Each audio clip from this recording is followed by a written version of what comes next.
আসসালামু আলাইকুম সুপ্রিয় দর্শক শ্রোতা বন্ধুরা, আপনারা যে যেখান থেকে আমাদের এই ভিডিওটি দেখছেন সকলকে আন্তরিক শুভেচ্ছা জানিয়ে শুরু করছি আমাদের আজকের এই ভিডিও প্রোগ্রামটি। দেখতে পাচ্ছেন একটা কুঁড়ে ঘরের মধ্যে বসে একটা সুন্দরী আপু ভিডিও করছেন। তো চলুন আগে তার কথাগুলো শুনি। আসসালামু আলাইকুম আপু। ওয়ালাইকুম সালাম ভাই। কেমন আছেন আপনি? আল্লাহর রহমতে আছি ভাই, আল্লাহ রাখছে কোনো এই যে মতে। আপনার পিছনে যে ঘরটা দেখতেছি, ছোট্ট একটা ঘর, এই ঘরটা কার? এই ঘরটা আমার ভাই। আপনারই ঘর? হ্যাঁ। আর এই বাচ্চাটা কার? বাচ্চা আমার ছেলে। আপনার ছেলে? আপনার ছেলের বয়স কত? এই তো ভাই 7 বছর হয়ে 8 বছরে পড়েছে। বাচ্চার বাবা কি করে? বাচ্চার বাবা নাই ভাই। কেন নাই কেন? তৈলা গেছে ভাই। চলে গেছে? তো চলে গেছে কেন? তৈলা গেছে ভাই, অন্য মেয়ের লগে সম্পর্ক ছিল। আমি তো গরিব মানুষ, আমার আল্লাহ ছাড়া বাবা নাই, মা নাই, নাই ভাই নাই বোন নাই। বাচ্চাটাকে নিয়ে পরের বাড়িতে কাজ কাম করে রাখাই। তো এখন এই যে ক্যামেরার সামনে কেন আসলেন? ক্যামেরার সামনে কেন আসছি ভাই, আমি অনেকটা কষ্টে আছি, আমার পাশে থাকার মতো কোনো লোক নাই। আমি যে 2 দিন ঘরে পইরা থাকলে যে আমার টানার মতো একটা মানুষ আছে, সেই মানুষ আমার পাশে নাই। আমি ছেলেটারে নিয়ে বিডিআর শুমকাইছি ভাই, গ্রামের লোকজনের কাছে ভাই কাইন্দা কাইন্দা সহযোগিতা কইরা কিছু টাকা পয়সা দিয়া আমার ভাই ধাপড় দিয়া কাগজ দিয়া এই কোনো মতো ছোট্ট ঘর বাইদা দিছে ভাই। তে এই যে এরকম পলিথিন দিয়ে বৃষ্টি পড়ে না রাত্রে? কি করবো ভাই, যখন বৃষ্টি তো হয় পড়েই ভাই, বৃষ্টি পড়ে পিঁপড়া খা ভাই। তো এরকম ভাবে থাকেন কিভাবে?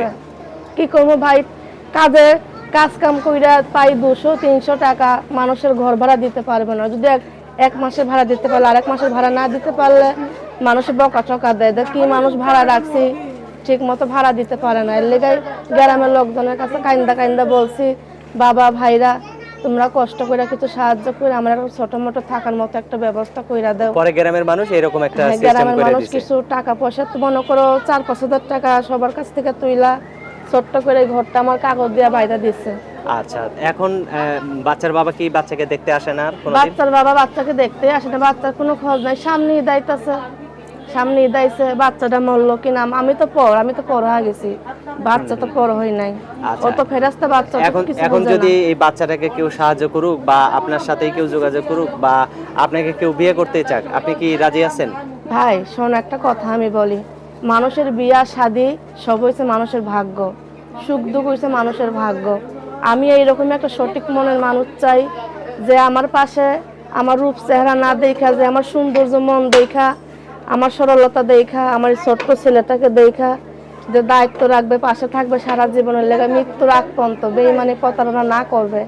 এইরকম একটা সলিড মনের মানুষ পাইলে আমি বিয়া শাদী করব। মাশাআল্লাহ, অনেক সুন্দর কথা বলছেন, আপনার কথাগুলো খুবই সুন্দর লাগলো। আপনার ফোন নাম্বার আছে? ফোন নাম্বার আছে ভাই। আমার হাতে যেটা দিবেন এটা হ্যাঁ, সঠিক এটাই নাম্বার? ছোট একটা বাটাম ফোন ভাই, তা ভাঙা ফোন ভাই।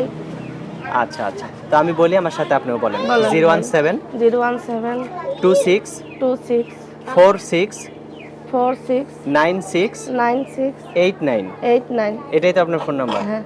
আচ্ছা, আমার একটা কথা আছে ভাই দর্শকদের বলেন। কাছে, ভাই আমি খুব কষ্টে আছি ভাই, আমার ফোন দেন, আমার লোকে প্রতারণা বেঈমানি করবেন না, মিথ্যা আশা দিবেন না। আমার বাবুটার মুখের দিক চাইয়া যদি পারবেন কিছু হেল্প সহযোগিতা করবেন, আর না পারলে মিথ্যা আশা ভরসা দিবেন না। আপনাদের কাছে এটাই আমার অনুরোধ। আচ্ছা, আর ঠিক আছে। কিছুই আমি আপনাদের কাছে চাই না ভাই।